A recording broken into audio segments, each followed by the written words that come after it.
چند ایک چیزیں جناب کے گوش گزار کرنے کی کوشش کرنی ہے۔ درود پاک کی فضیلت بیان کرتے ہوئے حدیث مصطفیٰ میں آتا ہے، جس شخص نے بروز جمعہ مجھ مصطفیٰ کی ذات پر 80 مرتبہ درود پاک پڑھا، اللہ کریم اس کے 80 سال کے گناہوں کو معاف فرما دیتا ہے۔ تو حصول برکت کے لیے آپ بھی اس دن میں زیادہ سے زیادہ درود پاک پڑھا کریں۔ اور ایک حدیث پاک میں آتا ہے کہ جو شخص بروز جمعہ کثرت سے میری ذات پر درود پڑھے گا، اس کا درود میں خود سنتا بھی ہوں، اور اگر زیادہ محبت سے پڑھے تو میں مصطفیٰ اس کا جواب بھی عطا فرماتا ہوں۔ اور فرمایا ان اول الناس بیوم القیامت اکثرهم علی صلاۃ، جو دنیا میں رہتے ہوئے میری ذات پر زیادہ درود و سلام پڑھے گا، کل قیامت کے دن اتنا ہی وہ مجھ مصطفیٰ کے زیادہ قریب ہوگا۔ تو اگر دنیا کے غموں سے نجات چاہیے تو بھی درود پڑھو، اگر گناہوں کی بخشش چاہیے تو بھی درود پڑھو، اگر بروز قیامت اس کی ہولناکیوں سے بچنے کے لیے کوئی ترکیب کرنی ہے اور حضور کا قرب پانا ہے تو بھی درود پاک کی کثرت کرو۔ ابھی بھی ایک مرتبہ پڑھ لیجیے بلند آواز کے ساتھ، الصلاۃ والسلام علیک یا سیدی یا رسول اللہ، الصلاۃ والسلام علیک یا سیدی یا حبیب اللہ۔ سورۃ یوسف کی ایک آیت کریمہ کا کچھ حصہ تلاوت کیا ہے، جس کا تعلق اللہ والوں کے ساتھ جڑی ہوئی چیزوں سے برکت حاصل کرنے کے ساتھ ہے۔ آج ہم ربیع الاول شریف کی 12 تاریخ کو حضور کا میلاد بطور خاص اس کا اہتمام کرتے ہیں، حضور کے روضے پر حاضری دیتے ہیں، وہاں پر جالیوں کو چومتے ہیں اور حضور کی طرف منسوب چیزوں کو چومتے ہیں، اللہ والوں کے درباروں پہ جاتے ہیں اور اللہ والوں کے ساتھ منسوب چیزوں کا احترام کرتے ہیں، ان کا ادب کرتے ہیں، تو کیا یہ نسبت بھی کوئی فائدہ دیتی ہے یا نہیں؟ یا ہمارا آنا جانا سارا خالی ہوتا ہے؟ یہاں پر ہم درود و سلام پڑھتے ہیں، کیا اس کا بھی کوئی فائدہ ہوتا ہے یا نہیں؟ تبرکات کے حوالے سے جو ہم اللہ والوں سے ان کی نسبت سے ان کی طرف منسوب اشیاء کے ساتھ پیار کرتے ہیں، تو کیا یہ پیار ہمیں کوئی فائدہ بھی پہنچاتا ہے یا نہیں؟ آئیے چلتے ہیں قرآن مجید کی طرف، چونکہ ہمارا سب سے عقیدے کا پہلا جو محور و مرکز ہے وہ قرآن مجید قرآن رشید ہے۔ قرآن پاک سے رہنمائی لیتے ہیں کہ قرآن ہمیں اس حوالے سے کیا فرماتا ہے۔ تو ہم نے کھولی سورہ یوسف کی ایک آیت کریمہ میں رب تعالی نے ارشاد فرمایا، حضرت سیدنا یوسف علی نبینا وعلیہ الصلوۃ والسلام حضرت یعقوب کی اولاد میں سے ہیں، اور یہ بڑی شان والے ہیں، ان کو اللہ پاک نے حسن با کمال اور بے مثال عطا فرمایا تھا، اور ابھی یہ بچے ہیں، عمر کے اعتبار سے ابھی بچپنا ہے اور حسین بڑے کمال کے ہیں، اپنے والد کو اپنے سارے بیٹوں سے زیادہ عزیز بھی ہیں، 11 بیٹے ہیں، ان میں سے ایک یوسف علیہ السلام بھی ہیں، اور ایک دن خواب دیکھتے ہیں کہ مجھے چاند اور ستارے اور سورج سجدہ کر رہے ہیں، اپنے باپ سے عرض کرتے ہیں، ابا جی اس طرح کا میں نے خواب دیکھا ہے کہ مجھے چاند سورج ستارے سجدہ کر رہے ہیں، اس کی تعویل کیا ہے؟ اب باپ بھی اللہ کا نبی ہے، یہ بیٹا بھی اللہ کا نبی ہے، بیٹا باپ سے خواب کی تعبیر پوچھ رہا ہے۔ حضرت یعقوب یوسف علیہ السلام کے والد گرامی فرماتے ہیں، اے میرے بیٹے، یہ خواب بڑا مبارک ہے، ان قریب اللہ تجھے بڑی عزت عطا فرمانے والا ہے، تیرے سامنے کائنات کے سر جھکنے والے ہیں، لیکن دنیا تو کسی کی عزت کو برداشت نہیں کر سکتی ہے، بھلے وہ رشتے کے اندر سگے بھائی کیوں نہ لگتے ہوں، یہ تو کسی کو ہی ہضم ہوتی ہے کسی کی عزت افزائی، تو لہٰذا اپنا یہ خواب اپنے بھائیوں سے ذکر نہ کرنا، وگرنہ وہ تجھ سے حسد کرنا شروع کر لیں۔ حضرت یوسف علیہ السلام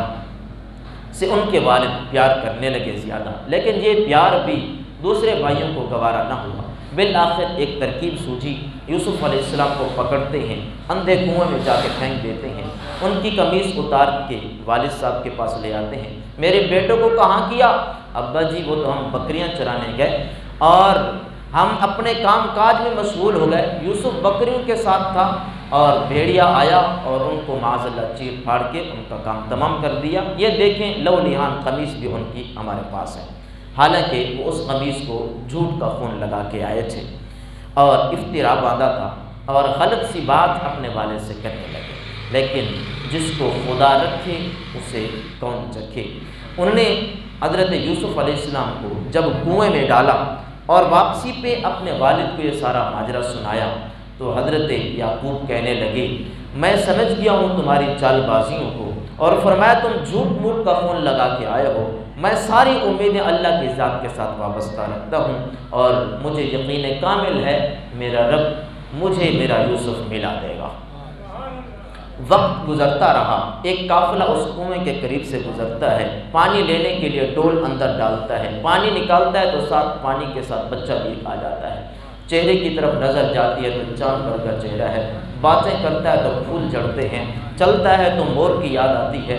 ارے ایسے حسن و جمال کا پیکر جب بچہ دیکھا تو قسمت پہ نازاں ہوئے، اس بچے کو سینے سے لگاتے ہیں، پوچھتے ہیں تم کون ہو؟ چھوٹا سا بچہ ہے، بظاہر دیکھنے میں بچہ ہے لیکن کمال بڑوں بڑوں سے بھی بڑا رکھتا ہے۔ بالآخر اس بچے کو لے کے چلتے ہیں، اس کو اپنا غلام بنا لیتے ہیں اور بازار مصر میں جا کے اس کو بیچنا شروع کرتے ہیں۔ جب منڈی میں جاتے ہیں وہاں پہ دوسرے غلام بھی بک رہے ہیں، لوگ دھڑا کر خرید رہے ہیں، لیکن جب اس بچے کو دیکھتے ہیں تو کہتے ہیں اس کی منہ مانگی قیمت لے لو، ہمیں بچہ دے دو، غلام بنا کے رکھیں گے۔ لیکن جب انہوں نے مانگ دیکھی کہ بڑھ رہی ہے تو پھر سودے کی اگر مانگ بڑھ جائے تو قیمت بھی بڑھ جاتی ہے، تو پھر بولیاں لگنے لگی، حتیٰ کہ بات پہنچی عزیز مصر تک، اس کی بیوی بھی اس تک بھی خبر پہنچی کہ ایک بچہ ہے بڑا حسین ہے، اس کو بیچا جا رہا ہے مصر کی منڈی میں۔ اس نے اپنی لونڈیاں بھیجی کہ جاؤ پتہ کر کے آؤ اور اس کی قیمت پوچھ کے آؤ۔ جب لونڈیوں نے اس کا چہرہ دیکھا تو واپس جا کے اپنی آقا کو اپنی مالکن کو بتایا کہ بچہ تو ہے اور بیچا جا رہا ہے، بظاہر بچہ ہے، حقیقت میں کوئی فرشتہ ہی رہتا ہے کہ چہرہ دیکھے تو نہیں لگتا کہ صرف انسان ہی ہے، اس کے اندر تو نورانیت بھری ہوئی ہے۔ تو عزیز مصر کی بیوی کہنے لگی جاؤ، ہماری بادشاہی، ہماری حکومت، ہماری سلطنت ہے، اس بچے کی منہ مانگی قیمت دو اور بچہ میری خدمت میں حاضر کرو۔ منہ مانگی قیمت دی جاتی ہے، بچہ حاضر خدمت ہوتا ہے، ان کی اولاد نہیں ہے، بچے کو اپنے گھر میں رکھ لیتے، پیار کرتے ہیں، جوانی کی دہلیز پہ بچہ قدم رکھتا ہے، وہی عزیز مصر کی بیوی اسی پہ فریفتہ ہو جاتی ہے، گناہ کی دعوت دیتی ہے۔ لیکن یہ کوئی عام بچہ نہیں، یہ وہ عظیم بچہ ہے جس کے سر پر رب کائنات نے تاج رسالت بھی سجایا ہے، تاج نبوت بھی سجایا ہے۔ پھر اللہ والوں کی حفاظت بھی اللہ خود کرنا جانتا ہے۔ اللہ جس کو کوئی مقام عطا فرمانا چاہے پھر شروع سے اس کی حفاظت کا بھی انتظام بنا لیتا ہے۔ ارے یہی بچہ تھا، یہ حضرت یوسف علیہ السلام کا بچپن ہے۔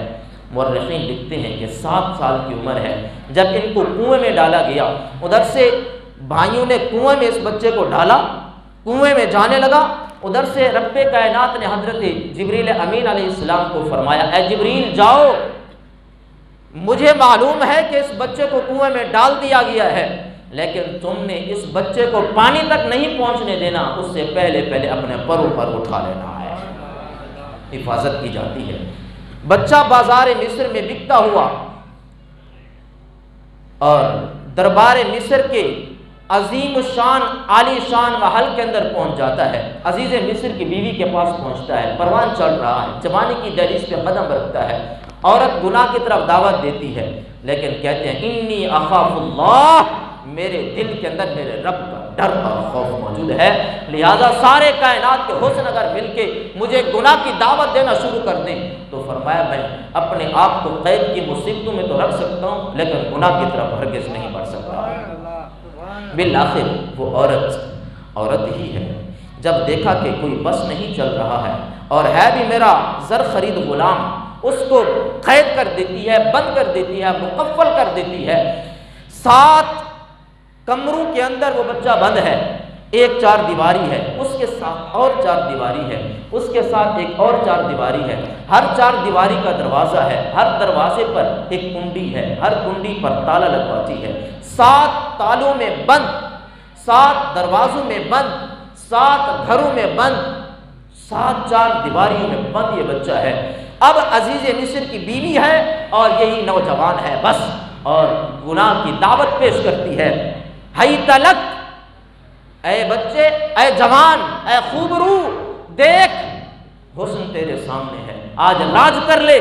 لیکن جو ہی عزیز مصر کی بیوی کے چہرے پہ یوسف کی نظر جاتی ہے، فوراً شرم کی وجہ سے جھک جاتی ہے، کہتے ہیں انی اخاف اللہ، ارے جس نے رب کی قدرت کے نظارے دیکھنے ہوں وہ ان کو کہاں دیکھ سکتا ہے؟ جس کو خدا رکھے اسے کون چکھے؟ چشم تصور میں وہ منظر لاؤ۔ اگر آج کے دور کا جوان ہو، آج کے ہوس کا پجاری کوئی شخص ہو، ہوس کا پجاری اگر کوئی شخص ہو تو ذرا وہ اپنے دماغ میں سوچے تو صحیح کہ اگر میرے ساتھ یہی معاملہ ہو تو میں کس حد تک اپنے اوپر کنٹرول کر سکتا ہوں۔ نہیں، ارے رب نے اپنے پیاروں کی حفاظت تو کرانی ہی تھی، اور ہمارے لیے ایک اسوہ بھی بنانا تھا، نمونہ بھی بنانا تھا کہ کائنات کے لوگوں کے لیے ایک سبق بن جائے اور ایک نمونہ چھوڑ کے جائیں۔ اگر کیفیت ایسی بھی ہو جائے تمہیں بظاہر دیکھنے والا کوئی نہ ہو اور وقت کے بادشاہ کی بیوی بھی تمہارے ساتھ ایسا کام کرنے پہ تیار ہو جائے تو پھر بھی مجھ رب کا خوف دل میں رکھنا، کبھی گناہ کے لیے اپنے ہاتھ کو مت بڑھانا۔ بالآخر حضرت یوسف علیہ السلام وہ گناہ سے انکار کر دیتے ہیں اور گناہ کی طرف ہاتھ نہیں بڑھاتے ہیں۔ عزیز مصر کی بیوی کی یہ بات معروف ہو جاتی ہے کہ اپنے زر خرید غلام پہ عاشق ہو گئی، اس پہ فریفتہ ہو گئی ہے۔ عورتوں نے، شہر کی عورتوں نے، ان کی سہیلیوں نے اسے تانا دینا شروع کیا، ارے تو وقت کے بادشاہ کی بیوی ہو کر ایک غلام پہ دل دے بیٹھی ہے، اب وہ کہے تو کیا کہے، جواب دے تو کیا دے۔ کہنے لگتی ہے، ارے تم نے اس یوسف کے دیکھا جو نہیں ہے، اگر تم دیکھ لیتی تو مجھے تانے نہ دیتی۔ اب وہ بھی کہتی ہیں کہ ذرا ہمیں اپنا یوسف دکھا بھی۔ اب اہتمام ہوتا ہے، گھر میں دعوت کی جاتی ہے اور پھل لائے جاتے ہیں مہمانی کے لیے، سامنے سیب اور مختلف قسم کے کاٹے جانے والے فروٹ وہ رکھے جاتے ہیں، تیز چھریاں لائی جاتی ہیں اور ان عورتوں کو گھر میں بلایا جاتا ہے، دعوت دی جاتی ہے اور ان کو کہا جاتا ہے کہ جب میں یوسف کو تمہارے سامنے لاؤں اسی وقت تم ان پھلوں کو کاٹنا شروع کر دینا۔ ادھر سے بات طے ہو جاتی ہے، وہ تانا دینے والی عورتیں عزیز مصر کی بیوی کے پاس اس کے گھر میں جمع ہوتی ہیں، ادھر سے یوسف علیہ السلام کو لے کے آتی ہیں، ان کے سامنے فروٹ ہیں، ان کے سامنے وہ چھریاں ہیں، ایک ایک عورت کے ہاتھ میں ایک ایک تیز چھری تھما دی جاتی ہے۔ ادھر سے حضرت یوسف علیہ السلام کو کہا جاتا ہے، اے یوسف آج نقاب اتار کے ذرا ان کے سامنے تو گزر کے جاؤ، آج یہ حسن بے نقاب ہو کر ان کے سامنے تو گزرے تاکہ ان کا تانا ختم ہو۔ لیکن اللہ کے نبی، اللہ کے پیارے، اللہ کے محبوب بندے کسی کی طرف میلی نگاہ کرنا تو درکنار، اس کا سوچ بھی نہیں سکتے ہیں۔ ارے سوچیں بھی کیسے؟ یہ وہ عظیم شخصیات ہیں جن کو رب کائنات نے معصومیت کا تاج پہنایا ہے، اور معصوم کہتے ہی اس ذات کو ہیں جو گناہ کرے تو نہیں اور شان اتنا ہو کہ گناہ کا سوچے بھی نہیں، جس کے دل میں گناہ کا خیال تک بھی نہ آئے۔ اب عزیز مصر کی بیوی یوسف کا ہاتھ پکڑتی ہے، سامنے لاتی ہے، ادھر سے عورتیں حضرت یوسف کا حسن بے نقاب دیکھتی ہیں، یوسف کی آنکھیں جھکی ہوئی ہیں، نظریں اپنے پاؤں کی پشت پر پڑی ہوئی ہیں، آگے کی طرف بڑھ رہے ہیں۔ جب بے نقاب حسن کو ان عورتوں نے دیکھا، ادھر سے فروٹ کاٹنا شروع کیے، فقطعن ایدیہن، فروٹ بھی کٹے لیکن ساتھ میں انگلی کو پورے بھی کٹے، صرف پورے نہیں سارے ہاتھ کٹ گئے، اور کہہ اٹھی قلنا حاش للہ ما ھذا بشرا ان ھذا الا ملک کریم۔ ارے عزیز مصر کی بیوی، ہم اپنے الفاظ واپس لیتی ہیں، یہ کوئی انسان نہیں، یہ تو یہ اللہ کا فرشتہ لگ رہا ہے، کہ رب کا مقرب فرشتہ ہے جو انسانی روپ میں تمہارے سامنے ہے، انہوں نے ہاتھ کاٹ دیے اور پتہ نہ چلا یہ کیا تھا۔ حسن یوسف کو بے نقاب دیکھا ہے تو اپنے ہاتھ سارے کٹ گئے۔ یہیں رک کے ایک بات کرنا چاہتا ہوں، حضرت عائشہ صدیقہ رضی اللہ تعالی عنہ، محبوبہ محبوب کائنات، محبوبہ محبوب رب العالمین، صدیقہ بنت صدیق،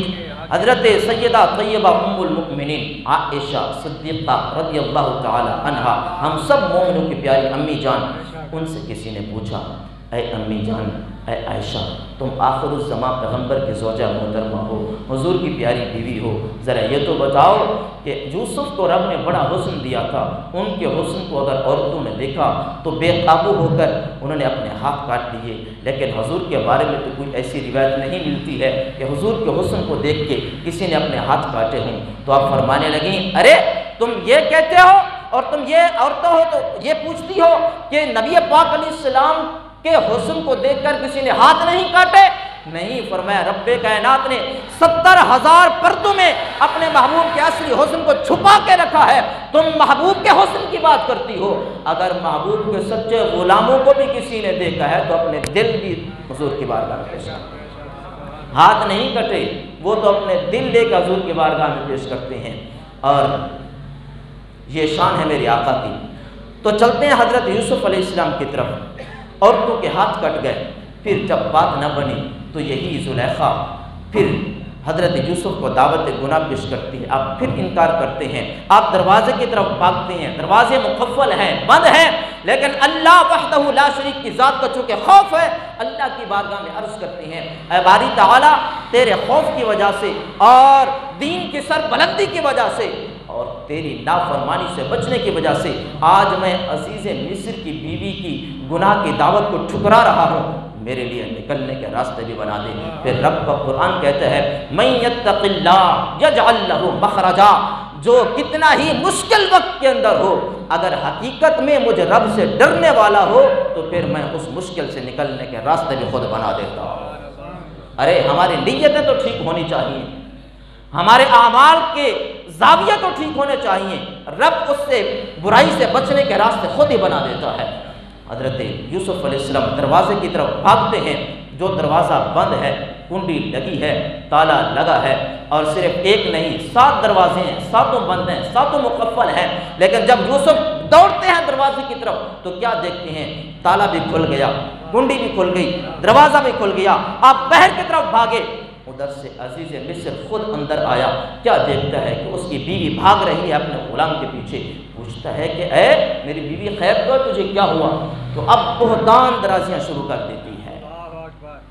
کیونکہ جب کام نہ بنے تو پھر بندہ دشمنی پہ اتر آتا ہے، جتنا بڑا سجن ساتھی ہو اگر اس کی نہ مانو تو اتنا بڑا دشمن بھی بن سکتا ہے۔ اب کیا کہتی ہے؟ کہتی ہیں کہ اے میرے سرتاج، یہ میرا زر خرید غلام ہے، یہ میری عزت کے درپے ہے اور میرے پیچھے پڑا تھا اور میں اس کو دھتکار رہی تھی، معاذ اللہ تبھی بھاگ رہی ہوں۔ جب انہوں نے یوسف کے چہرے کو دیکھا، ادھر بیوی کی بےتابی دیکھی، تو وقت کا بادشاہ ہے، سمجھ تو گیا کہ بات کیا ہے، بات میری بیوی کے اندر ہی کچھ ہے، کالا کچھ اسی دال کے اندر ہی ہے، اور جھوٹی ہے تو میری بیوی ہی ہے، لیکن اپنی ناک بھی بچانی تھی، اپنی عزت بھی بچانی تھی۔ کہنے لگتا ہے اے میری بیوی، میں جانتا ہوں عورتوں کے مکر کو، لیکن تو بتا اب تیرے ساتھ کیا کرنا چاہیے؟ وہ کہتی ہے قصور میرا تو کوئی نہیں ہے، قصور تو اس کا ہے جس کی وجہ سے میں اس حد تک پہنچی ہوں۔ بالآخر یوسف کو قید میں ڈال دیا جاتا ہے، اور یوسف علیہ السلام کہتے ہیں باری تعالیٰ گناہ میں پڑنے کی نسبت مجھے یہ قید زیادہ منظور اور اچھی ہے۔ پھر وہاں سے اسباب بنتے ہیں، کم و بیش 40 سال آپ قید کی بند صورتوں کے اندر رہے، مقید رہے، مقفل رہے، محصور رہے، پھر وقت نے انگڑائی لی، پھر آپ قید سے ایک ترکیب کے ساتھ باہر آتے ہیں، آپ کے ساتھ قیدی کچھ خواب دیکھتے ہیں، ان خوابوں کی آپ تعبیر بیان فرماتے ہیں، بالآخر آپ باہر آ جاتے ہیں۔ پھر اللہ ایسی عزت عطا فرماتا ہے، یا تو ایک ملزم کے طور پر قید کی صورتوں میں تھے، یا پھر رب کائنات عزت کا تاج پہنا کر سرفرازی اور بلندی عطا فرما دیتا ہے۔ پھر وقت کے حکمران مقرر ہوتے ہیں، پھر اپنے آپ کو پردے میں رکھتے ہیں، غلہ تقسیم کر رہے ہیں، رعایا کے اندر عدل و انصاف کا ایک رواج قائم ہے۔ پھر وقت وہ آتا ہے کہ قحط سالی ہو جاتی ہے اور کھانے کو کچھ نہیں مل رہا، رعایا بھوکی مرنے لگی، رب کی بارگاہ میں عرض کرتے ہیں اے باری تعالیٰ تو نے یوسف کو بڑی عزتیں عطا فرمائی ہیں، بڑے کمالات عطا فرمائے ہیں، میرے ہوتے ہوئے میری رعایا بھوکی مر رہی ہے۔ رب نے فرمایا اے یوسف تجھے چاند جیسا چہرہ کیوں عطا فرمایا ہے؟ تمہیں چاند جیسا حسین چہرہ کیوں عطا کیا ہے؟ اپنی ساری رعایا کو اکٹھا کرو، ایک میدان لگاؤ، اس میدان میں سارے لوگ جمع ہوں جو بھوکے ہیں، جو پیاسے ہیں، جو بے لباس ہیں، جو جس دکھ درد کے مارے ہیں، سب کو ایک میدان میں جمع کرو اور اس کے بعد خود اس میدان میں آ جاؤ۔ جو چہرے پہ نقاب رکھتے ہو اس نقاب کو اٹھاؤ، نہ بھوک رہے گی نہ کوئی پیاس کا نشان رہے گا۔ حضرت یوسف جمع کرتے ہیں اپنے رعایا کو، ایک میدان سجایا جاتا ہے، یوسف تشریف لاتے ہیں، بے نقاب آتے ہیں، کئیوں کی تو جانیں ہی نکل جاتی ہیں، کئیوں کو 3 ماہ تک کا عرصہ مفسرین نے لکھا ہے، کسی کو پیاس بھی نہ لگی، کسی کو بھوک کا بھی احساس تک نہ ہوا۔ ارے یہ وہ حسن ہے کہ جو میرے کریم آقا صلی اللہ علیہ وسلم کی خیرات ہے، یہ تو خیرات کا مقام ہے، تو میرے آقا کے اصلی حسن کا کیا مقام ہوگا؟ تو حضرت یوسف علیہ السلام وہ میدان لگا دیتے ہیں، بالآخر آپ کے وہی بھائی جنہیں کئی سال پہلے تعصب میں، حسد میں اسی یوسف کو ختم کرنے کے لیے کنویں میں ڈال دیا تھا، وہ سمجھ چکے تھے کہ یوسف کی تو ہڈیاں بھی نہیں ملے گی، یوسف کا تو نام و نشان بھی نہیں ملے گا، لیکن انہوں نے سنا اپنے علاقے میں کہ عزیز مصر جو اس وقت حضرت یوسف علیہ السلام تھے، آپ مصر کے گورنر مقرر ہو چکے تھے، انہوں نے اعلان کرایا ہے دور و نزدیک سے جس کو جتنا غلہ ہو ہمارے دربار سے آ کے لے جائے۔ وہ 11 بھائی پھر والد سے اجازت لیتے ہیں اور چلتے ہیں یوسف کی طرف۔ پتہ نہیں ہے کہ حکمران اس وقت وہی یوسف ہمارے بھائی ہیں، لیکن قدرت کا کرنا ایسا ہوا، جس کو دبانے چلے تھے ان کو اللہ نے کتنا بلند فرما دیا ہے، جس کو جھکانے چلے تھے وہ کس رفعت و بلندی کے مقام پہ پہنچ گئے ہیں۔ اور گویا کہ زبان حال سے اس وقت یہ اعلان ہو رہا تھا، ارے جس کو اللہ رکھے اسے کون چکے، اور جس کو اللہ بلند کرے اسے کون پست کر سکتا ہے۔ پھر چلتے ہیں حکمران مصر کے پاس۔ اب یوسف کی نگاہ پڑتی ہے اپنے بھائیوں پہ، خود پردے میں ہیں، سب کو پہچان لیتے ہیں۔ ارے پھر نبی نہیں دیکھتا سجن آیا ہے یا دشمن آیا ہے، سب کو نوازتے چلے جاتے ہیں۔ آپ نے اپنے بھائیوں کو اپنے اناج میں سے حصہ عطا فرمایا۔ جب وہ جانے لگے تو ان کے اناج کے ایک برتن کے اندر، ان کے اناج کے ایک بورے کے اندر اپنا مخصوص پیالہ چھپا دیا۔ جب وہ وہاں سے چلنے لگے تو ان کو درود پاک پڑھیں، اللہم صلی علی سیدنا محمد وعلی آل سیدنا محمد وبارک وسلم۔ جب وہاں سے روانہ ہونے لگے تو حضرت یوسف علیہ السلام نے رکوایا کہ ان کو جانے نہیں دینا، ان کو واپس بلایا جائے۔ جب ان بھائیوں کو کہا گیا کہ تمہیں حکمران وقت دوبارہ بلا رہے ہیں، انہوں نے کہا ماجرا کیا ہے؟ تو کہا تم چوری کر کے جا رہے ہو، ہمارے بادشاہ کا ایک پیالہ گم ہے، اپنا سامان چیک کراؤ۔ ان 11 بھائیوں میں ایک سگا بھائی جس کا نام بنیامین ہے وہ بھی ان کے ساتھ ہے۔ یہ حضرت یوسف علیہ السلام کا سگا بھائی تھا اور باقی 10 ان کے ستیلے بھائی تھے۔ آپ اس بھائی کو اپنے پاس رکھنا چاہتے تھے، اسی کے سامان کے اندر اپنا مخصوص پیالہ رکھوایا۔ سامان کی تلاشی ہوئی، چھوٹے اس بنیامین بھائی کے سامان سے وہ پیالہ نکل آتا ہے۔ پوچھا جاتا ہے کہ مجرم کی سزا کیا ہے؟ دوسرے بھائی کہتے ہیں کہ اس کا بھی ایک بھائی تھا، اس کو ہم پہلے کنویں میں ڈال چکے ہیں، اب اس کا یہ کام ہے کہ بادشاہ وقت کی چوری کر کے جا رہا ہے، لہذا اس کو اپنے پاس قید کر لو۔ ہم خالی دامن واپس جائیں گے اور والد کو بتائیں گے کہ تمہارے اس بچے کو، بنیامین کو، بادشاہ وقت نے چوری کے جرم کے اندر اس کو اپنے پاس روک لیا ہے۔ لیکن اندر کی کہانی کا پتہ نہیں تھا، اندر کی کہانی کا پتہ نہیں ہے۔ وہ پیالے کی چوری کی وجہ سے بنیامین کو پاس بلایا جاتا ہے۔ حضرت یوسف قرب خاص میں لے جاتے ہیں، نقاب اتارتے ہیں، سینے سے لگاتے ہیں، کہتے ہیں پہچان، میں ہی تیرا سگا بھائی یوسف ہوں جس کو کئی عرصہ پہلے میرے بھائی کنویں کے اندر ڈال کے آئے تھے۔ خوشی کا اظہار کرتے ہیں۔ وہ دوسرے بھائی جب واپس آنے لگتے ہیں تو حضرت یوسف پیغام دیتے ہیں کہ جاؤ ابھی غلہ لے جاؤ، کچھ عرصے کے بعد دوبارہ آئیے گا تاکہ میں آپ کو دوسری بار بھی غلہ عطا فرماؤں۔ کچھ دن کے بعد وہ دوسرے بھائی 10 کے 10 پھر آتے ہیں حضرت یوسف کی بارگاہ کے اندر دوبارہ غلہ لینے کے لیے۔ آپ غلہ بھی عطا فرماتے ہیں اور پھر آپ بتاتے بھی ہیں کہ ارے میں وہی یوسف ہوں جس کو اپنے ہاتھوں سے تم مٹانے کے لیے کنویں کے اندر ڈال کے آئے تھے، لیکن اب جاؤ میری قمیص لو۔ آپ نے اپنی اتری ہوئی قمیص ان بھائیوں کو دی اور ان سے اپنے والد کا حال دریافت کیا کہ میرے بوڑھے والد یعقوب کا کیا حال ہے۔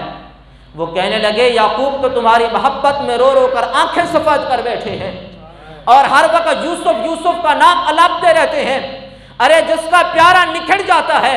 بچھڑ جاتا ہے، اس کا درد صرف اسی کے سینے میں ہی محسوس ہوتا ہے، باقی سارے باتیں کرنے والے ہوتے ہیں۔ اللہ کا نبی ہے، صبر کا پہاڑ ہے، لیکن پھر بھی محبت یوسفی ایسی گھر کر چکی ہے ان کے دل کے اندر، بغیر یوسف کے نام لیے نہ دن گزرتا ہے نہ رات گزرتی ہے، ساری زندگی یوسف یوسف کرتے گزری ہے اور اتنا روئے کہ ان کی آنکھیں بھی سفید ہو گئیں، آنکھوں کی بینائی بھی چلی گئی۔ حضرت یوسف باپ کی محبت میں آنکھوں سے آنسو بہاتے ہیں، آنسو کی لڑی جاری ہوتی ہے، اپنے جسم سے اترا ہوا قمیص اپنے بھائیوں کو دیتے ہیں اور ان کو پیغام دیتے ہیں میرے بھائیوں جاؤ میرے والد کی آنکھوں پر یہ میری قمیص رکھ دو، رب کائنات اس قمیص کی برکت سے ان کی آنکھوں کی بینائی واپس فرما دے گا۔ ارے بھائیوں کا مکالمہ رب کو ایسا پسند آیا، ادھر سے یوسف کے منہ سے بات نکلی، ادھر سے رب نے قرآن کی آیت بنا ڈالی ہے۔ فرمایا اذهبوا بقمیصی ھذا فالقوه علی وجه ابی یأتی بصیرا، اے میرے بھائیو جاؤ میرے اس کرتے کو لے جاؤ میرے والد کی آنکھوں پر رکھو۔ کرتا رکھنا تمہارا کام ہے، نظر لوٹانا میرے رب کا کام ہے۔ ادھر سے بھائی آتے ہیں، اپنے والد کے جب قریب پہنچتے ہیں، ادھر سے بوڑھے والد 4 پئی سے اوپر ہو کے اور ان بھائیوں کی طرف جس راستے سے وہ آ رہے ہیں ان کی طرف منہ کر کے لمبی لمبی سانسیں لیتے ہیں اور اپنے اہل خانہ کو کہتے ہیں آج مجھے میرے یوسف کی خوشبو آ رہی ہے، آج میرے یوسف کی خوشبو آتی ہے۔ جب گھر پہنچے اور سلام پیش کیا، پھر آنکھوں پہ وہ کرتا رکھا اور کرتا رکھنے کی دیر تھی، فرتد بصیرا، اللہ پاک نے ان کی بینائی کو واپس فرما دیا ہے۔ بات کر رہا تھا تبرک کی، اللہ والوں کی نسبت سے منسوب چیز میں اللہ پاک نے کتنا برکتیں رکھ دی ہیں کہ وہ کرتا، وہ قمیص کہ جس کو کچھ عرصے کے لیے حضرت سیدنا یوسف علیہ السلام کے جسم کی صحبت ملی، تو جو اللہ کی انوار و تجلیات یوسف کے جسم مقدس پر پڑتی تھیں وہ اسی کرتے سے ہو کر گزرتی تھیں، تو اللہ پاک نے اس وجود مسعود کی برکتوں سے اس کرتے کو بھی یہ کمال عطا فرمایا کہ نابینا کو بھی بینا فرما رہا ہے۔ ارے تم کہتے ہو اللہ کے نبی کیا کر سکتے ہیں، ہم کہتے ہیں اللہ کے نبی تو بہت کچھ کر سکتے ہیں، اللہ کے نبی کے اترے ہوئے کرتے بھی بہت کچھ کر سکتے ہیں، اور یہ میرے یوسف کی شان ہے۔ میرے کریم آقا صلی اللہ علیہ وآلہ وسلم کے تبرکات کا کیا کہنے۔ آج ہم اگر در رسول پہ جائیں، حضور کی جالیوں کو ہاتھ لگائیں، تو پھر شرک و کفر کے مار کا فتوے لگائیں اور فتووں کی بوچھاڑ کرنے کی ناکام کوشش فرمائیں، تو ہم بھی ان کو یہی جواب عطا فرمائیں کہ مولانا ذرا ہوش کے ناخن لو کہ تم کہتے ہو تبرکات میں کیا رکھا ہے۔ ارے تبرکات میں کچھ نہیں رکھا تو بتاؤ مقام ابراہیم پر کھڑے ہو کر 2 رکعت نوافل کیوں ادا کرتے ہو؟ ارے مقام ابراہیم پہ ایک پتھر ہے، اس پتھر پر جب حضرت ابراہیم علیہ السلام کعبہ شریف کی بلڈنگ تعمیر کر رہے تھے اسی پتھر پہ چڑھے، پتھر ہے اس کا کام نرمی نہیں ہے، سخت ہوتا ہے، اس کا کام کیا ہے؟ اگر اس پہ پانی ڈالیں پانی نیچے بہ جائے گا، اس پہ بیج ڈالے بیج ویسے کا ویسے پڑا رہے گا، اگے گا نہیں، جڑیں اندر نہیں جائیں گی، چونکہ سخت ہے، پتھر ہے، جاذبیت کی صلاحیت نہیں ہے اس میں۔ لیکن جب اللہ کے نبی حضرت ابراہیم علیہ السلام اسی پتھر پہ جلوہ افروز ہوتے ہیں تو اللہ پاک اس پتھر کو اتنا موم اور نرم فرما دیتا ہے کہ حضرت ابراہیم علیہ السلام کے دونوں قدموں کے نشان اس پتھر کے اندر رقم ہو جاتے ہیں، اور قیامت تک کے لیے وہ قدموں کے نشان اس پتھر کے سینے میں محفوظ ہیں۔ رب تعالیٰ نے اس پتھر کو ایسا مقام عطا فرما دیا ہے، فرمایا اتخذوا من مقام ابراہیم مصلی، اے کائنات کے لوگوں جو بھی حج عمرہ کرنے کے لیے آئے، اس پتھر عظیم کے قریب کھڑا ہو کر میری بارگاہ میں نوافل ادا فرمائے، اس نوافل کی برکت سے زندگی کے سارے گناہوں کو بھی معاف فرما دوں گا۔ پتھر بھی چلتا ہے اوپر۔ صلی اللہ علیہ محمد صلی اللہ تعالیٰ علیہ وسلم۔ تو اللہ چاہے تو چیزوں کی فطرت بھی بدل دیتا ہے۔ یہی وہ پتھر ہے جس کو تعمیر کے دوران حضرت ابراہیم علیہ السلام اس پہ چڑھ کے کعبہ کی تعمیر کر رہے ہیں، جب ہاتھ سے عمارت بلند ہونے لگی، اللہ نے اس پتھر کو یہ مقام عطا فرمایا کہ جب ایک بار نبی کے قدم چوم لیے ہیں تو پھر ساتھ ہی رہے۔ اب جیسے نبی کو بلندی کی ضرورت ہے تو پتھر بھی بلند ہو رہا ہے، جیک کا کام دے رہا ہے، جتنا بلندی کی ضرورت ہے پتھر بھی بلند ہو رہا ہے۔ ارے پتھر کے جسم کی جو ساخت ہے اس کا کام کمی بیشی اس کے اندر نہیں ہو سکتی ہے جب تک اس کو کاٹا نہ جائے، اس کے ساتھ کچھ اور جوڑا نہ جائے، لیکن اللہ کے نبیوں کے قدم لگ جائیں تو پھر اللہ جان بھی عطا فرما دیتا ہے، بلندیاں بھی عطا فرما دیتا ہے۔ جھکا نہیں، بلند ہوا ہے، لگے ہیں قدم۔ ارے اللہ کے نبی کے جسم کے قدموں کے تلوے،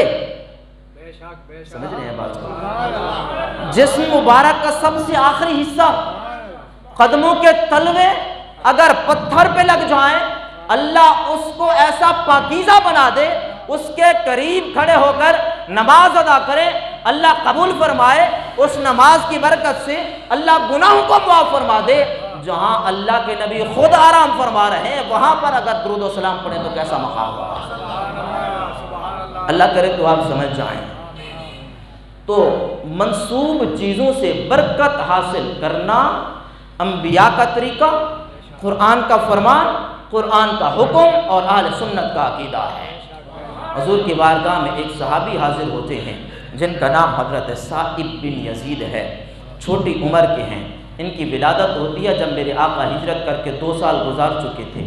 حضور کی وفات کے وقت بھی ان کی 7 یا 8 سال کی عمر ہے، بچپنا ہے، سر میں درد ہوا، ان کی خالہ ان کو پکڑ کر حضور کی بارگاہ میں لاتی ہیں۔